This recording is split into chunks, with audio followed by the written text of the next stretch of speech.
گھٹا سر پہ ادبار کی چھا رہی ہے، فلاکت سما اپنا دکھلا رہی ہے، نحوست پس و پیش منڈلا رہی ہے، چپ و راست سے یہ صدا آ رہی ہے کہ کل کون تھے آج کیا ہو گئے تم،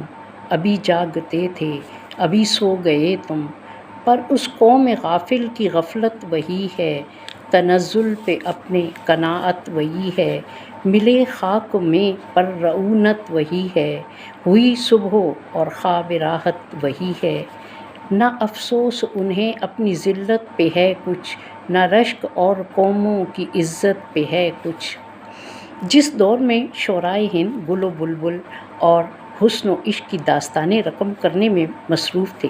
مولانا الطاف حسین حالی نے مسلمانان ہند کی حالت زار کا نقشہ اس پر اثر انداز میں کھینچا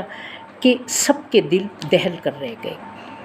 مسدس کی شکل میں مد و جزر اسلام کے نام سے حالی نے جو اشعار سپرد قلم کیے، وہ صرف ان کی سوچ اور ہمدردی کا نتیجہ نہیں بلکہ پوری قوم کے جذبات و احساسات کا آئینہ ہے۔ وہ قوم جسے ماضی میں ملت اسلامیہ کا فخر اور اعزاز حاصل تھا، لیکن گردش زمانہ کے طفیل اب غلامی کا طوق گلے میں ڈالے پستی اور ذلت کو اپنا مقدر سمجھ بیٹھی ہے، یہ عظیم نظم اسی قوم کا نوحہ ہے، ایک مرثیہ ہے اس مرتی ہوئی قوم کا۔ اس مردہ قوم کے وجود میں زندگی کی نئی لہر دوڑانے کے لیے مولانا الطاف حسین حالی نے اپنی تخلیقی صلاحیتوں کو بروئے کار لاتے ہوئے اس سوئی ہوئی قوم کو بیدار کرنے کی کوشش کی ہے، اور وہ احساس دلاتے ہیں کہ اپنے ماضی میں جھانکو، حال پر نظر کرو اور مستقبل کی فکر کرو۔ 1857 کی ناکام جنگ آزادی کے بعد مسلمانان ہند جس قسم و پرسی اور بے بسی اور ذلت کے گڑھے میں گر چکے تھے، حالی اس گڑھے سے نکال کر ایک بار پھر عزت و عظمت کے اونچے مینار پر بٹھانے کے لیے ان کے ضمیر کو جھنجھوڑتے ہیں۔ وہ فرماتے ہیں، وہ ملت کے گردوں پہ جس کا قدم تھا، ہر ایک کھونٹ میں جس کا برپا علم تھا، وہ فرقہ جو آفاق میں محترم تھا، وہ امت لقب جس کا خیر الامم تھا، نشاں اس کا باقی ہے صرف اس قدر یاں